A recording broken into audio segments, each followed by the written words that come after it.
Samajwadi party के अध्यक्ष अखिलेश यादव ने मिर्ची बाबा उर्फ राकेश दुबे से मुलाकात की एक तस्वीर शेयर की है। जी हां, बात सिर्फ तस्वीर की नहीं है।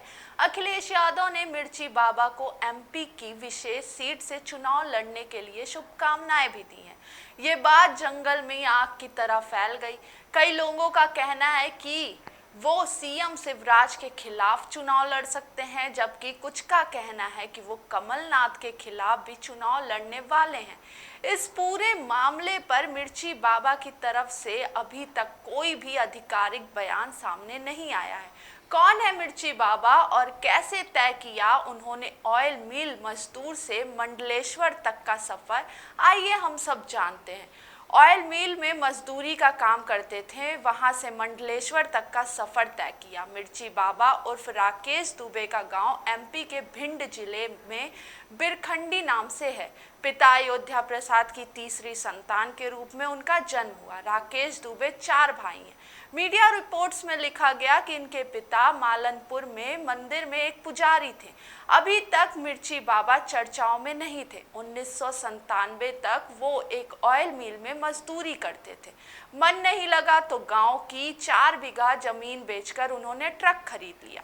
उसमें भी घाटा हो गया तो वो भी बेच दिया।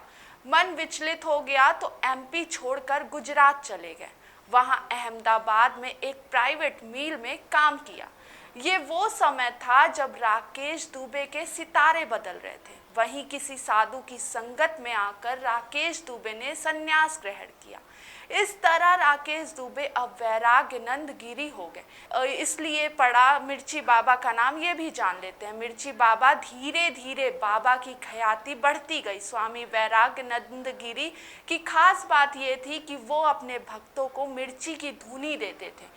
उनके भक्तों ने उनका नया नामकरण कर दिया। लोग उन्हें धीरे धीरे मिर्ची बाबा के नाम से जानने लगे। बाबा व्यास पीठ पर बैठ भगवत भी करने लगे। ख्याति की वजह से लोग दूर दराज से उन्हें बुलाने लगे। इसी दौरान उनके संबंध कांग्रेस नेताओं से बढ़े। कम समय में ही वो पूर्व मुख्यमंत्री और वरिष्ठ कांग्रेस नेता दिग्विजय सिंह के संपर्क में आ गए। बाबा पर दिग्विजय सिंह की कृपा हुई। उन्हें राजधानी की मिनाल रेसिडेंसी में बंगला दिला दिया। अब बाबा का नया पता राजधानी में था। जलवे ऐसे कि 2018 में जब पिता का निधन हुआ तो लगभग 20,000 लोगों को त्रयोदशी संस्कार में प्रसाद की व्यवस्था की गई। तत्कालीन कांग्रेस सरकार के कई मंत्री और विधायकों के इस भोज में शामिल होने से गांव में उनका जलवा धीरे धीरे और बढ़ता गया। राज्य मंत्री का दर्जा प्राप्त किया और जल समाधि का भी ऐलान किया। चर्चाओं में रहने की आदत उनके लिए लाभकारी बन गई।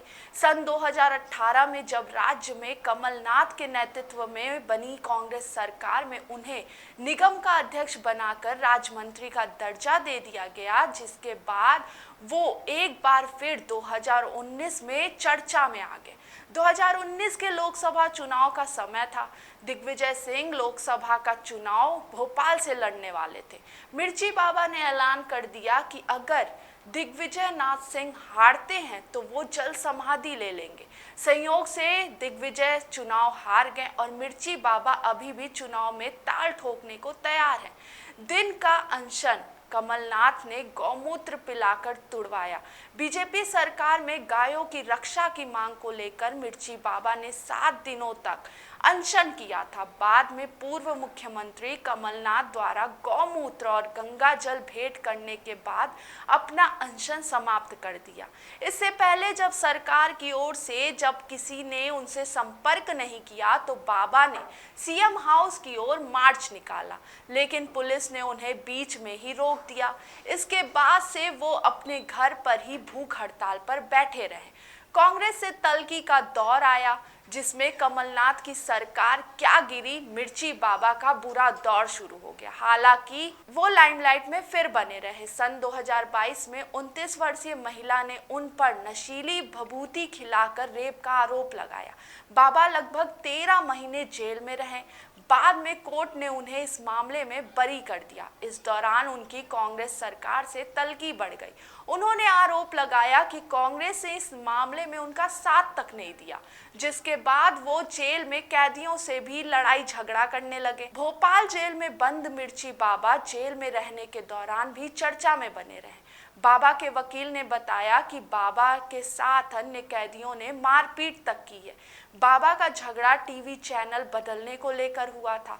अखिलेश यादव ने ट्वीट के बाद संशय इस बात की भी लगाई जा रही है कि क्या मिर्ची बाबा कहां से चुनाव लड़ने वाले हैं। कई का कहना है वो सीएम शिवराज के खिलाफ बधूनी सीट से ताल ठोकने वाले, जबकि कुछ का कहना है कि वो छिंदवाड़ा से पूर्व मुख्यमंत्री कमलनाथ के खिलाफ चुनाव लड़ सकते हैं।